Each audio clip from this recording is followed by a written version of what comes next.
Hi guys, today we are going to learn how to do this sunburst granny square motif. Okay, as you can see, this is done in a single color.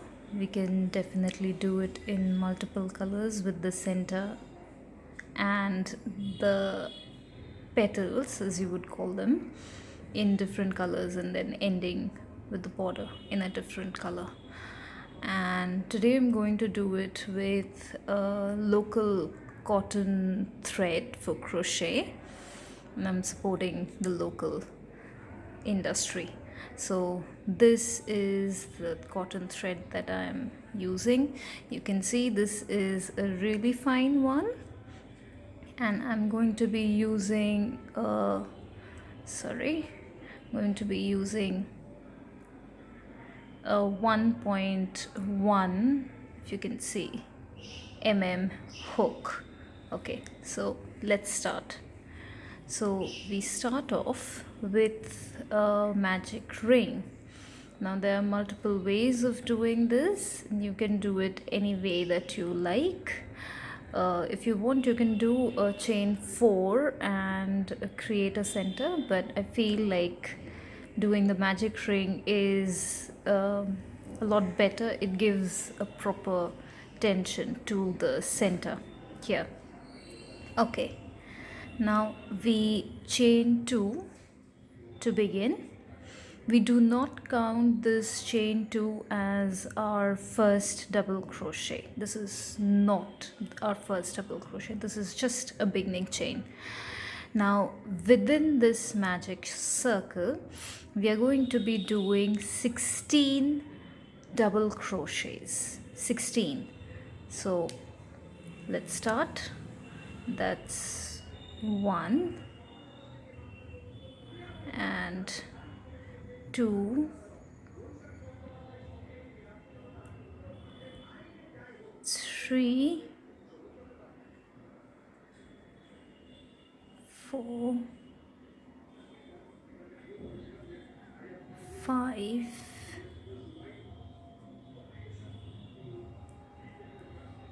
6,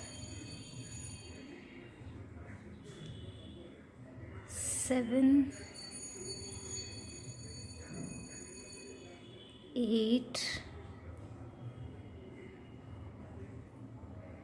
9, 10,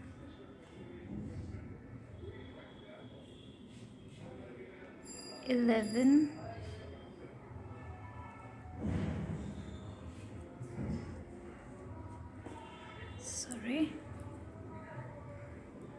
12,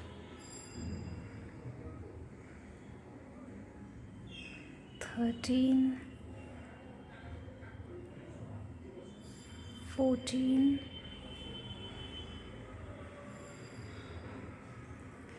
15, and 16. So now we have our 16 double crochets here. Okay, and this is a magic ring. We are going to pull this tail to close the ring.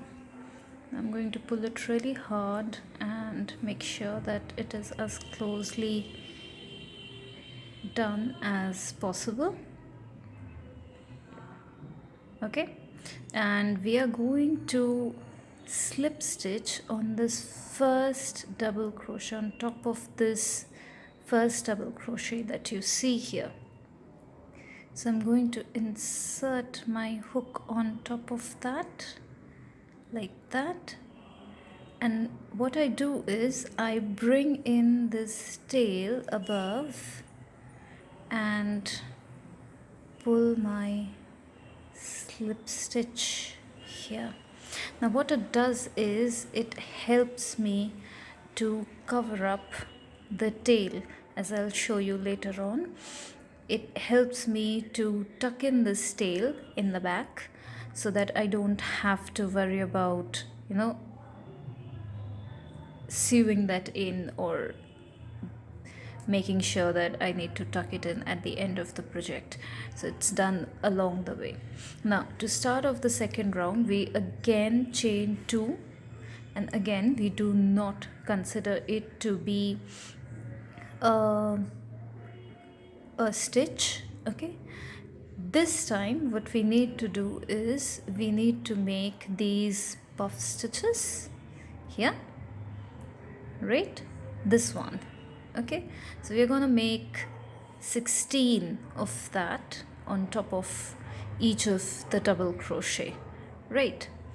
Okay, so for that we yarn over once, insert the hook on the stitch and pull up a loop. Now we're not going to be pulling up too high or too low, so that it's a medium height. Yarn over once again and insert the hook into the same stitch and pull up a loop.